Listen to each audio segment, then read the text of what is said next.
hand if you think that we should recycle more. Well, I don't. My question was a trick. My name is Bea Johnson. I'm the author of Zero Waste Home, and since 2008, my family of 4 produces 1 jar of waste per year. Now, when people find out that I live a zero-waste lifestyle, they love to tell me that they too recycle everything. And the city of San Francisco, which has a goal of zero waste for 2020, tells us that recycling and composting as much as possible is a way to achieve zero waste. I don't agree at all. Recycling is not the solution to our waste problem. Recycling requires energy to process, but it also lacks regulations to coordinate the efforts of manufacturers, consumers, municipalities, and recyclers across the globe. Recycling depends on way too many variables to make it a dependable solution. What we put in our recycling bin is out of our control. What happens to it is uncertain. My city, for example, recycles or accepts all types of plastics. But there is only a market for very few of them. And the few that have the chance of being recycled are turned into a product that will no longer be recyclable. When they take a plastic container and turn it into plastic lumber, that lumber is no longer recyclable. It will end up in the landfill, or worse, the incinerator, where the resource will be lost forever. For my family, zero waste is not about recycling more. It's actually about recycling less by preventing waste from coming into our home in the first place. Recycling for us is a last resort. As a matter of fact, zero recycling is a goal. Now, eliminating disposables from your life in today's society seems absolutely impossible. But we did just fine without all these products not so long ago. Disposability is a modern concept, something that was invented by the manufacturers and their powerful marketers out of financial greed. Now, they promise us time savings in our life so we can be more productive. But don't the products that they sell rather hinder efficiency? They need to be bought, discarded, bought, discarded, bought, discarded. What a waste of time and money that is. But how do you stop that endless cycle? We find that eliminating disposables is actually quite simple. My family has been able to achieve it in 3 steps. Number 1, to simply eliminate single use from our lives. There is a reusable alternative for every single disposable item out there. Rediscovering them was an epiphany for our family. We've been able to eliminate paper towels, plastic wrap, aluminum foil, freezer bags, disposable pens, and yes, even Band-Aids, menstrual products, floss, Q-tips. I would have never thought that I could live without all these products. Do I miss them today? Not one bit. Quite the contrary, actually. I no longer have to go to the store to buy those things. I no longer have to put them in my car. I no longer have to carry them 36 steps to my front door. I no longer have to store them. And then I no longer have to sort them. My kids no longer have to take all these materials down to the curb to be recycled. And my husband is quite happy with the financial savings. They've allowed us some pretty amazing family activities. Now, the trick in adopting reusables is to keep an open mind to the alternatives and give yourself some time to get adjusted to them. Men are particularly addicted to paper towels. It will take them some time to, well, get used to using rags instead. The second step is to buy without packaging. You can do that by buying secondhand, because obviously used items do not come in packaging. But you can also do that by buying your consumables, like food, in bulk, using your own containers, like glass jars and cloth bags. Now, you might tell me, well, I don't have bulk where I live. When you adopt a zero-waste lifestyle, you acquire a selective vision, and you realize that bulk is everywhere. Personally, when I enter a supermarket, I no longer see what's packaged. I only see what's available to me unpackaged.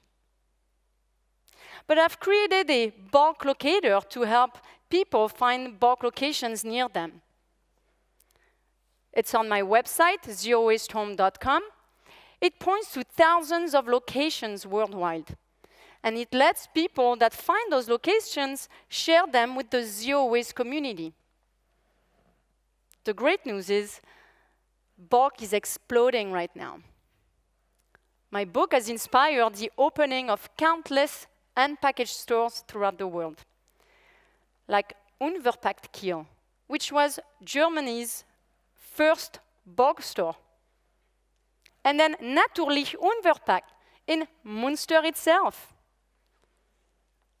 Now, if you plan on bringing your own jar to get it filled with cheese at the regular supermarket, it takes a bit of guts.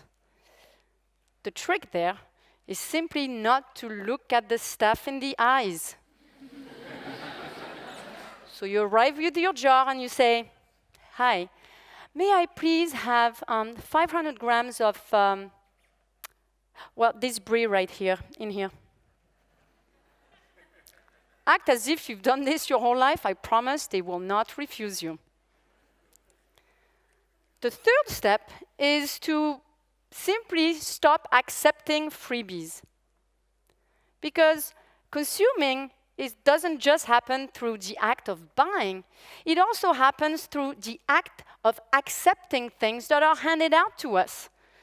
And in this society, well, we're the targets of many of those freebies. Business cards, for example. I have found that in 99% of the cases, when someone tried to give me a business card, I've already had a contact with the person. If I call a plumber to my home, and the first thing he does when I open my front door is to hand me his business card, there is no point in accepting it. Obviously, if he's at my front door, well, he has my address. If he has my address, I've given it to him. We've already been in contact. There is no reason to accept his contact info printed on a little piece of cardboard. Now, in this society, saying no to things that are handed out to you might seem odd. It might be accepted as rude. But the trick here is to be armed with a few sentences. "That's really nice of you, but no, thank you." My youngest son says, "No, I'm good." My eldest teenager, he's even more minimal. He says, "No, thanks." We have so much to learn from our teenagers.